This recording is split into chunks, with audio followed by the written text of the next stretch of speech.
because today we are going to be talking about thoughts and theories of episode 3 and 4.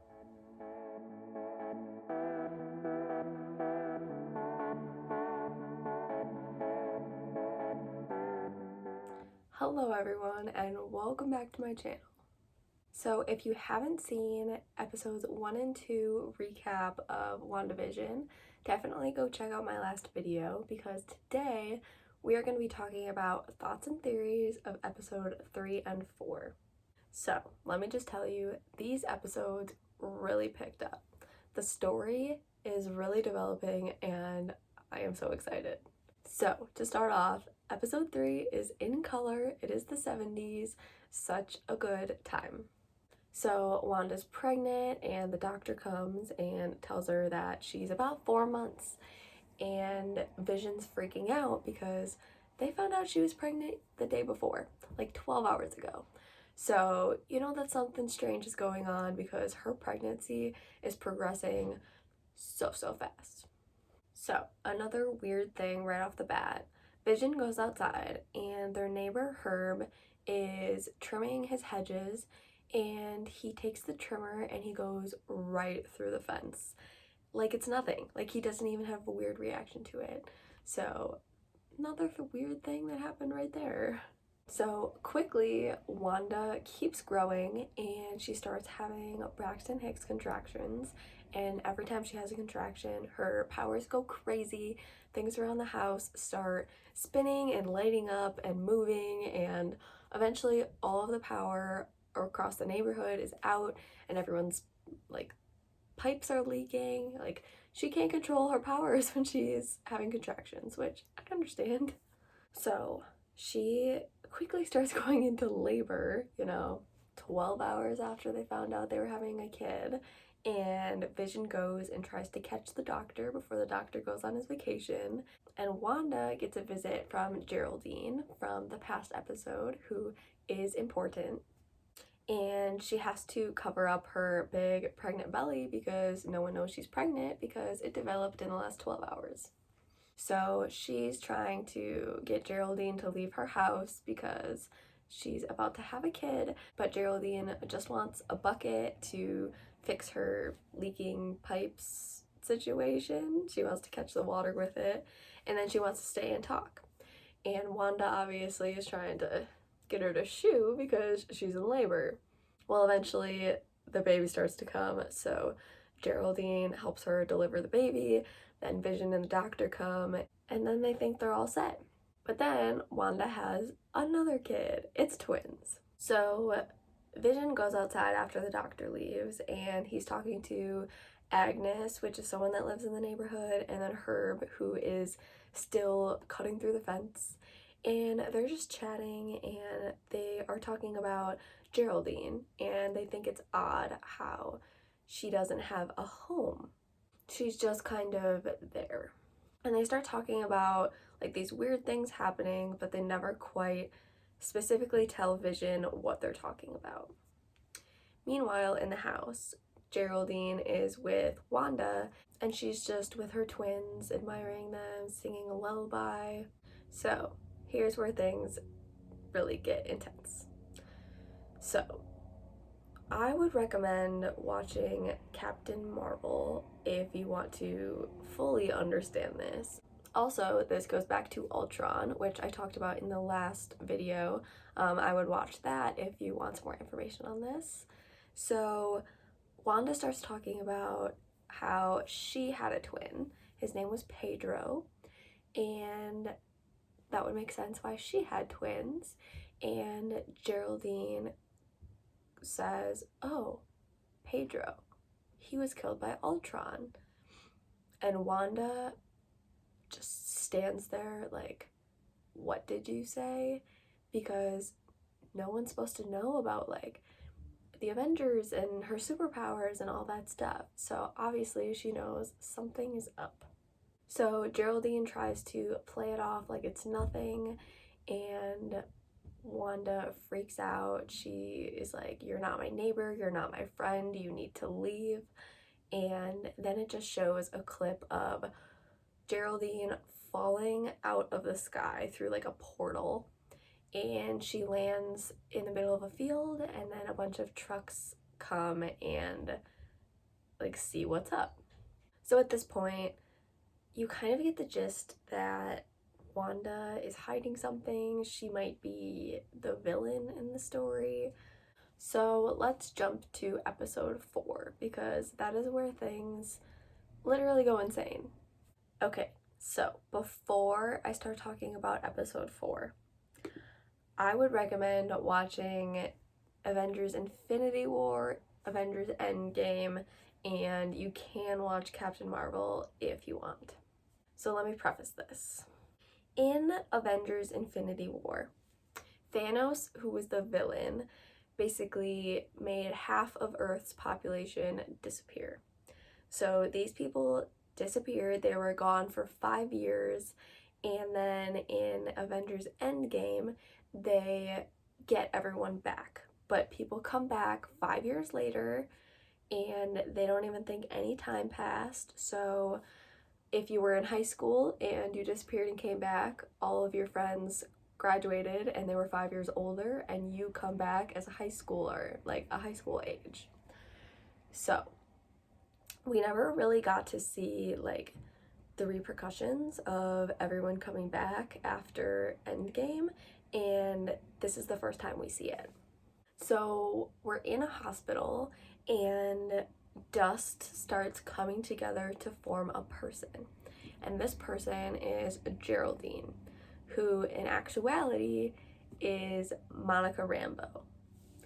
So Monica Rambeau was in Captain Marvel. So she was a little kid in Captain Marvel because Captain Marvel took place in the 90s, but her mom was friends with Captain Marvel. So at this point, we know that WandaVision takes place in the timeline right after Endgame because this is where everyone comes back.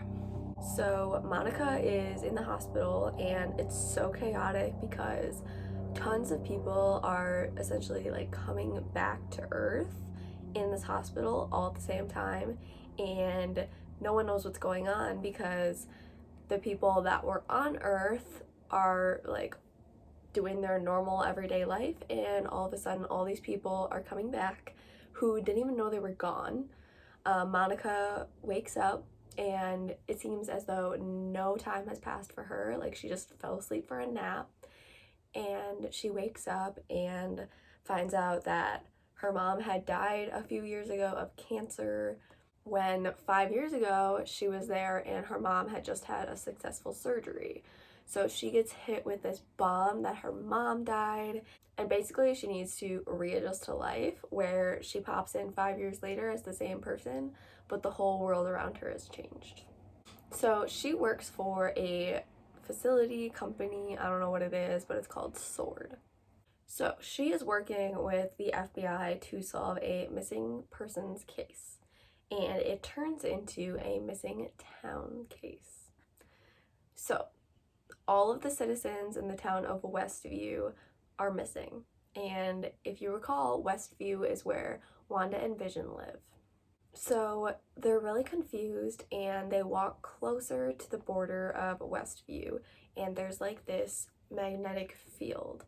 So Monica, of course curious, sticks her hand against the force field and gets sucked in. So at this point, Sword is trying to figure out what the heck is going on. So Sword calls in some scientists, and one of the scientists is Louise, I don't know what it is, but she is from Thor. You don't need to watch Thor to know, but basically she's an astro scientist that helped with like solving Thor things. So now she's here trying to solve the mystery of Westview. So she's picking up this activity, and she gets an old TV, and all of a sudden the sitcom starts playing on the TV. And I couldn't tell you how that's happening, but basically they're watching Wanda and Vision's sitcom on this little TV, and they are stationed right outside of Westview. So they're trying to figure out the meaning of the sitcom, and their biggest question is, how is Vision in this sitcom? So if you don't know, Vision died in Endgame, or maybe it was Infinity War. One of those movies, Vision died, and he was powered by the Mind Stone. So Thanos took the Mind Stone from Vision, so he ultimately died. So the scientists are thinking, this guy is dead. Vision is dead. How is he in this sitcom? Is he actually alive in Westview? Is he alive in general? What the heck is going on? So they're watching and they're just curious, why is every episode a different decade? Then they figure out it's the same characters in every episode, and these people are missing people. So they start matching the missing people to the characters in the sitcom. Eventually, Geraldine, who is actually Monica, shows up in the show, and they're trying to figure out if she is being mind controlled or if she is just playing along so that she doesn't get caught, because she is acting like a normal person in the sitcom. Okay, so let me back up to explain some of the weird things that happened throughout the first 3 episodes. So the first thing is the red helicopter. That was red because before Monica got sucked into Westview, she sent a drone in, and that drone was color because it was sent in present time. One of the FBI people was trying to talk to Wanda through a radio, which is why when she was talking to Dottie, she heard that voice in the radio. The FBI sent someone in like a hazmat suit down like the pipes outside of Westview going into Westview, and when he entered the Westview force field, his hazmat outfit became a beekeeper outfit because then it would better fit in with the sitcom. Just like the helicopter became kind of like a toy rather than a drone.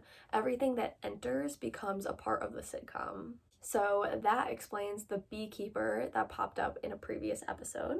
Additionally, they keep watching the episodes, and every time there was a part where Wanda rewinded or Wanda seemed a little evil, the clip was just cut and skipped forward. So at this point, they think that someone is censoring the sitcom.